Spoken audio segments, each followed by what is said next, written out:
আজকে আপনাদের সাথে একটি গুরুত্বপূর্ণ বিষয় নিয়ে আলোচনা করব। সেটি হচ্ছে গুড টাচ এবং ব্যাড টাচ। গুড টাচ বলতে আমরা সাধারণত ভালো স্পর্শকে বোঝাই, আর ব্যাড টাচ বলতে খারাপ স্পর্শকে বোঝাই। কেন গুড টাচ এবং ব্যাড টাচ নিয়ে কথা বলবো? কারণ হচ্ছে আমাদের বর্তমান সমাজে শিশু যৌন পীড়নের হার সংক্রামক ব্যাধির মতো ছড়িয়ে পড়েছে। এই যৌন পীড়ন শুধু বড়দের ক্ষেত্রেই হয় না, এটা কিন্তু ছোটদের ক্ষেত্রেও অনেক ব্যাপক মাত্রা ধারণ করেছে।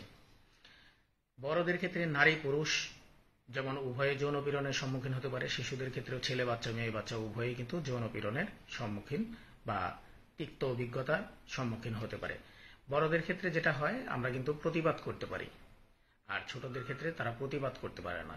কিন্তু যদি আপনি বাচ্চাকে গুড টাচ এবং ব্যাড টাচ সম্পর্কে ধারণা দেন এবং বাচ্চার সাথে বন্ধুত্বপূর্ণ সম্পর্ক গড়ে তোলেন, তাহলে তাকে কে গুড টাচ করেছে বা কে ব্যাড টাচ করেছে সে কিন্তু সেটা আপনাকে বলে দিতে পারবে। আর সবচেয়ে বড় কথা হচ্ছে, যখন গুড টাচ এবং ব্যাড টাচ সম্পর্কে তার ধারণা থাকবে, সে কিন্তু সেই লোকের কাছে থাকবে না যে লোকটা যদি ব্যাড টাচ করে। আর যদি গুড টাচ করে তাহলে কিন্তু তার সাথে সে কোম্পানি দিবে বা সঙ্গে থাকবে। এখন গুড টাচগুলো আপনি কি একদিনে শেখাতে পারবেন? না, আপনি তাকে একদিনে শেখাতে পারবেন না। আপনার শিশুর বয়স যখন 2 থেকে 3 বছর হয়, তখন কিন্তু মোটামুটি প্রত্যেকটা শিশুই তার অঙ্গ প্রত্যঙ্গ চিনতে শিখে। হাত, পা, চোখ, কান, এগুলো এগুলো চেনানোর সাথে সাথে আপনি যেটা করবেন, তাদের যে প্রাইভেট পার্টসগুলো আছে সেই পার্টস সম্পর্কে আপনি তাদেরকে ধারণা দেওয়ার চেষ্টা করবেন। এগুলো আপনি ড্রয়িং করে দেখাতে পারেন, অথবা আপনি কোনো কার্টুনের মাধ্যমে দেখাতে পারেন। শিশু আস্তে আস্তে তার প্রাইভেট পার্ট সম্পর্কে অবগত থাকবে। এবং বাসায়ও যখন আপনি শিশুকে ড্রেস চেঞ্জ করাবেন, তার অনুমতি নেওয়ার চেষ্টা করবেন। এবং নিজেরাও যখন পোশাক পরিবর্তন করবেন, তাদের সামনে সেটা পরিবর্তন করবেন না, তাদেরকে দূরে রাখার চেষ্টা করবেন। এতে করে সে কিন্তু বুঝবে যে তার কোনো কিছু পরিবর্তন করতে হলে বা তাকে স্পর্শ করতে হলে পরে তার অনুমতির প্রয়োজন আছে। এটা ছোটবেলা থেকে শিশুকে গড়ে তুলবেন।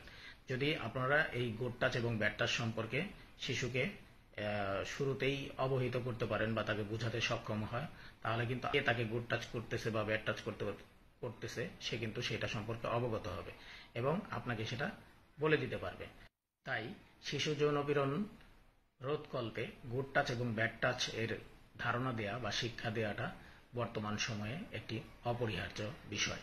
আশা করি তথ্যটি আপনাদের ভালো লেগেছে। যদি তথ্যটি ভালো লেগে থাকে, তাহলে পরে আপনারা আপনাদের আত্মীয় স্বজন বন্ধু বান্ধব যাদের বাচ্চা আছে তাদের সাথে এই বিষয়টা শেয়ার করতে পারেন এবং বাচ্চাকে সুন্দর মন মানসিকতাজনক বিকাশে ক্ষেত্রে নিরাপদ রাখতে পারেন, ছোটবেলাতেই যাতে তার কোনো তিক্ত অভিজ্ঞতা সম্মুখীন হতে না হয়।